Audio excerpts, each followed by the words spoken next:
Колькі розных прыгожых цацак можна пабачыць на паліцах у нашых крамах. А ў дзяцінстве нашых прабабулей і прадзядулей іх амаль не было. А тыя рэдкія адмысловыя цацкі рабілі з таго, што было пад рукою.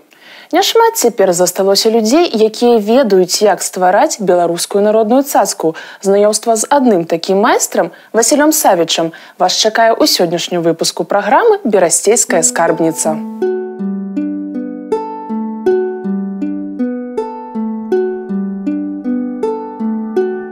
Калісьці, калі мне было гадоў 6, бацька з Пінскую прывёз цацку, першую. Вось яна была падобная, я зараз вылепіў. Некая ці то сабака, ці то што. І галоўнае, што яна яшчэ пералівіста свістала. Цацка мне настолькі падабалася, запала ў душу. Потым яна прапала, мо нехта ўкраў, добра была цацка. Але ж, калі я стаў дарослым чалавекам, у мяне былі свае дзеці, а нідзе, ні ў магазинах, нідзе не было гэтай народнай проста цацкі. І я паставіў сабе мэту узнавіць.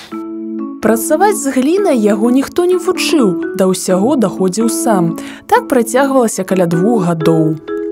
Аднойчы мяне першы раз засвістала цацка. Калі першы раз засвістала, вобразы я пачаў рабіць і пайшла справа. Адны свістулькі Васіль Максімавіч робіць па звыкламу шаблону, а іншыя нараджае натхненне. Гляжу перадачу, гляжу кнігу, іду па вуліцы і так далей. Перадача пра звяроў, раз, некі паварот галавы, я убачыў, ага, вось гэта можна, ну яшчэ сваё дабавіць, вось такое можна зрабіць. Ну вось возьмем цацку лебедь, да? Калі паглядзець на лебедзя, то лебедзя яе шыя тоненькая, правда? І калі я вылеплю тоненькая, яна паламаецца. Я ўжо прыстасоўваю для керамікі, каб яго бачыць таўшчэй, правда? Все зроблена. Вось, каб было ўсё моцна. Калі кінуць цацку, вось сясць, яна не паб'ецца. То есть, калі зроблена добра цацка. Вось у чым справа. І таму ўжо прыстасоўваеш да матэрыялу. Гучанне звычайных свістулек адрозніваецца ад тых, у якія наліваецца вада.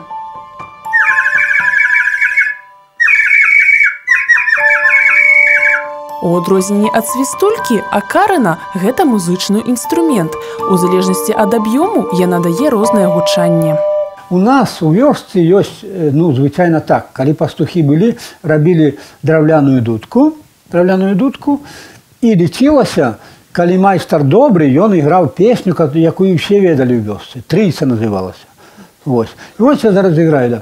«Привялі ми куста до зелёнага клёну, вынес пані хоць по золотому». Вот сейчас я спробую вам сыграть.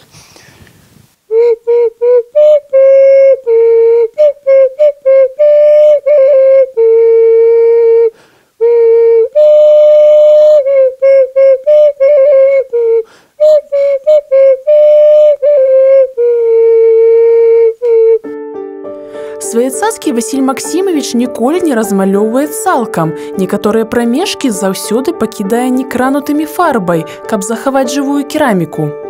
Жывая кераміка, яна сагравае душу. Абавязкова я думаю над гэтым пытаннем, што ставіць, лепш не дагрузіць, чым перагрузіць. Да. Большасць цацак з вялікай сям'і гліняных чалавечкаў, птушак і жывёл глядзяць уверх, быццам нечым занепакоеныя, а яшчэ на іх няма налепаў. Зроблены яго з аднаго суцэльнага кавалка гліны і добра кладуцца ў далонь. Чым адрозніваецца этнацацка ад другіх цацак? Калі я бываю на ярмарках, я гляджу сучасныя цацкі. Гэта героі амерыканскіх мульцікаў. То есть нехта вывернуты, очі выпучаны, там таксама ёсць вобраз. Але яны, ну, не такія. А мае цацкі, яны бліжэй да жыцця. Гліняная цацка – рэч капрызная. Яна мае свае сакрэты. У знаўцы цацка салаўём спявае. Цікава, што ж атрымаецца ў мяне? Мабыць, атрымалася. Не ўсякая гліна прыдатная для лепкі. Перад тым, як распачаць працу, трэба скруціць шнур і абкруціць яго вакол пальца. Расколін няма, гліна добрая. А якія прылады нам патрэбны яшчэ для гэтага? Можа быць цвік, можа быць нейкае шыла, можа быць палачка звычайная, Вось. Ну, а прилады зробленыя. Вось. Проколка называется. Звычайная зубочистка. Я просто для приклада показал. Вось. С одной стороны гладкая палочка, с другой стороны завостренная. Это основный материал. Вот это расширяющее для акарин. Хутка бясформенны камяк гліны пераўтварыцца ў птушку. Ну, мабыць, я буду глядзець, як вы гэта робіце, і спрабаваць паўтарыць за вами. Ну, хорошо, можете и так. А вы будете мяне накіроўваць, падказваць, што я не так раблю, як трэба лепей. Перш за ўсё, дастаём з кавалка гліны дробнае іншароднае смецце. Не зробіш гэтага, цацка лопне.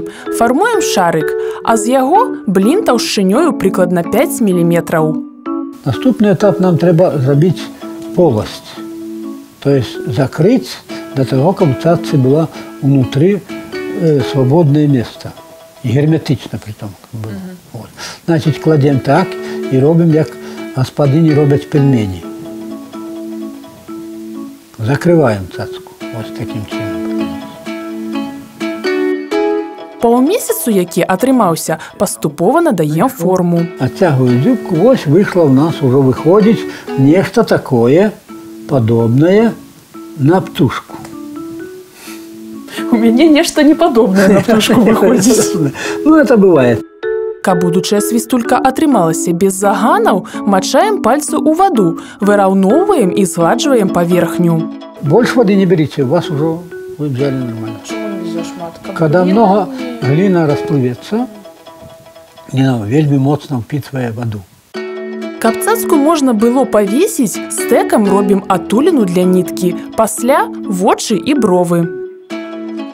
А теперь будем робить адтуліну для свисту.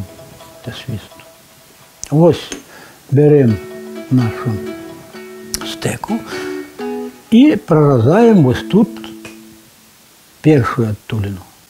Вот зробили адтуліну первую.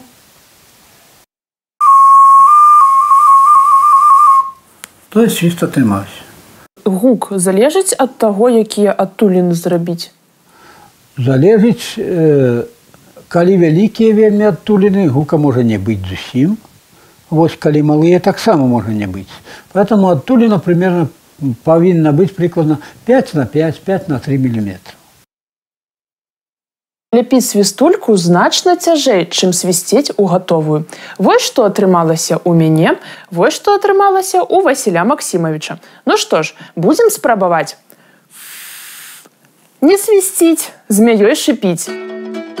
3-4 дні свістулька павінна сушыцца. Калісьці ў давіне цацкі апальваліся ў вясковай печі. Бралася для гэтага печ, вытаплівалася зусім вытаплівалася. І цацкі спачатку, высохшыя цацкі, клаліся ў печ і праграваліся. А потым ужо дабавлялі дровы, і яны, тэмпература павышалася.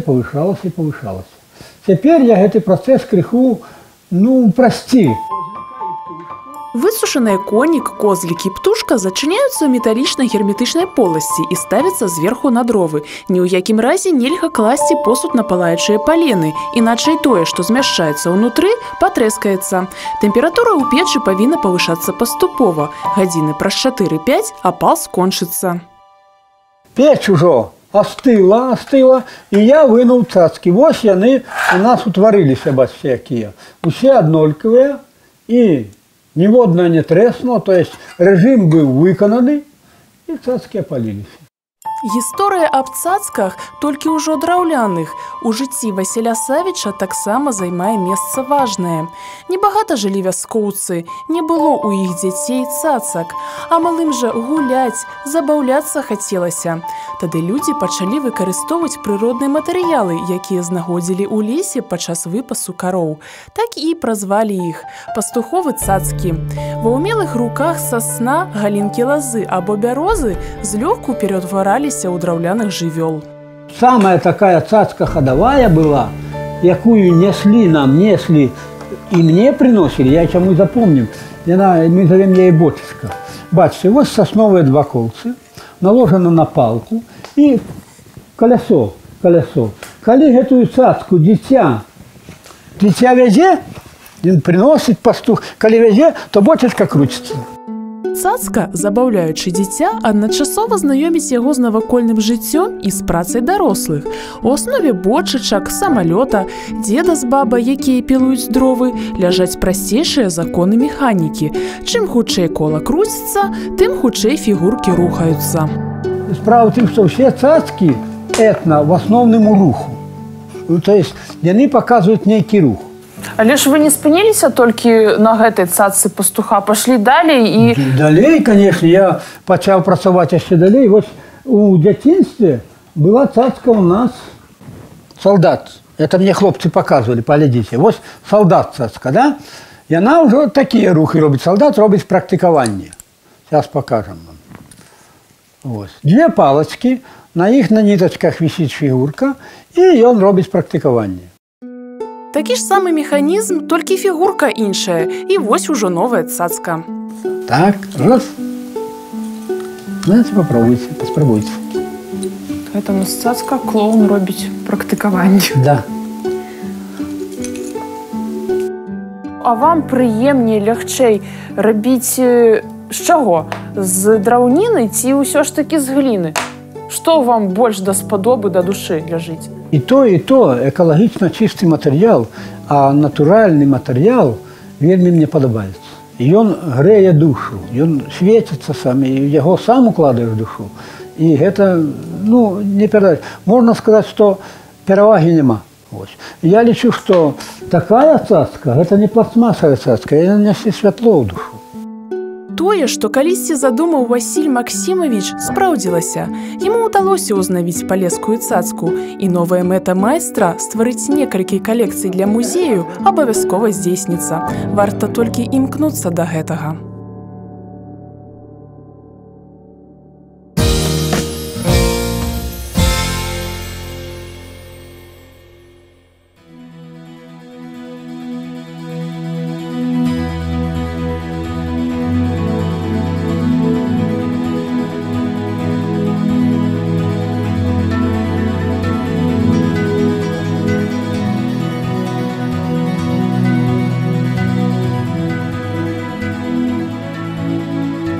Пах выпечкі хлеба не зблытаць з іншым пахам.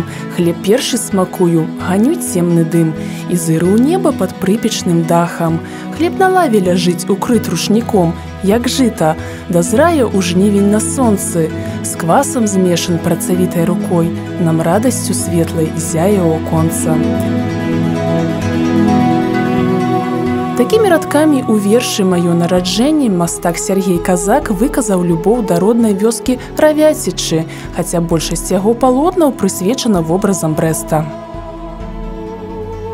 Любіў усё вясковае, а калі ўжо прыехаў у Брэст, ну, прыйшлось палюбіць і гарадское. Ну, мы яшчэ студэнтамі і пасля студэнцкіх гадоў лазілі па гэтых падмурках, па казематах, па Брэсцкай крэпасці, шукалі гістарычныя такія гісторыі пра Берасце і пра берасцейскі край. Ну і ў сэнсе такіх пошукаў ўсё-такі я полюбіў Берасце.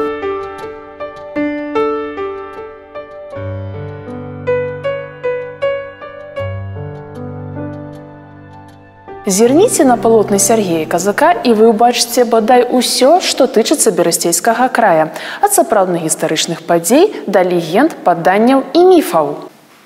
Ад сучасных беларускіх мастакоў, пісьменнікаў, гісторыкаў да вялікіх князёў літоўскіх і каралей польскіх. І гэта толькі невялікая частка ўсяго таго, што стварыў мастак. Гісторыя Берасця на палотнах мастака пачынаецца легендай пра яго стварэнне. На карціне берасцейская спадчына стары гусляр перадае мудрасць і вопыт сваім нашчадкам. Удалечы каплічка і горад, які будуецца. Далей прыйшло захапленне каралём Ягайлам і князем Вітаўтам. На былінных конях яны ўзнімаюць рог віна за перамогу над Тэўтонскім ордэнам у 1410 годзе. Пасля абудзілася цікавасць да апошняга караля польскага і вялікага князя літоўскага Аўгуста Панятоўскага. Малады ён палюе ў родным селе Воўчын, што недалёка ад Брэста. На двух іншых палотнах у трохвуголцы адгадваецца французскі паўкаводзец.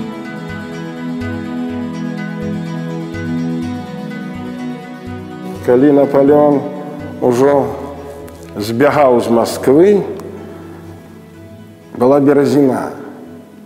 Я там проезжал, то место, где была переправа. Это меня так уразило моцно, что много там загинуло людей, французских вояров, польских вояров и литовских наших вояров. Там были кареты с нарабованным золотом, кареты с жонками, с детьми. И эти люди вот в такой лёдзе яны гінулі. У аднайменным з карцінай вершы «Вяртанне Еўропы» Сергей Казак напісаў: «Жыве ў старым свеце міфалогіі сюжэт, вядомы міф маладой Еўропы выкраданне. Малюйце, мастакі, спявай узвышана паэт, і ў новым свеце ажывае міф вяртання». Адрадзілі зубра, і вярнуўся ён у Европу. І я вось у гэтым творы я показываю, что дужы такі наш літвіна, беларускі, рускі чалавек, дзівасіл, так з зарогі, вяртае зубра, а на зубры ляжыць Европа, такая сімпатычная, лагодная Европа. Асаблівую прыхільнасць мастак мае да партрэтаў. Іх у калекцыі больш за 100. Пра будучага героя мастак збірае прыгожыя відэа і фотаматэрыялы, дэтальна вывучае звесткі. Пасля ўвасабляе ў пэўным вобразе і сітуацыі. Пісаў партреты раней так проста, падобна, ну і выразна. Потым мне захацелася маляваць портрет. Не цікава портрет, просто маляваць, як ён ёсць, як фотографія. Я так подумал, может быть, наши сучасныя люди быть у нейкіх вобразах. Незвычайныя і дзіўныя метамарфозы пранізваюць творчасць мастака. Мікалай Кузьміч у вобразе Лазара Богшы своеасаблівыя перазовы паміж двумя майстрамі. Разам яны трымаюць крыж Ефрасіні Полацкай. Анатолій Ярмоленко з сям'ёй паўстае берасцейскім князем, а ўрач-псіхатэрапеўт Дмітрый Сайкоў – апошнім героем. Все эти атрибуты, якія ён хоча вылечыць, прысутнічаюць разам з ім. Я атрымаўся таким уже, я не ведаю, образ апошняга героя з этими атрибутами. Потому что я хочу показать молоді, что не надто трэба захапляцца курэннем, півам, можа, алкаголем. Сергей Казак кажа: «Як Бог дае сілы і калі ёсць на стале хлеб, працую. Працую над усім, што хвалюе. А што можа хваляваць чулую душу мастака? Без сумненняў, усё.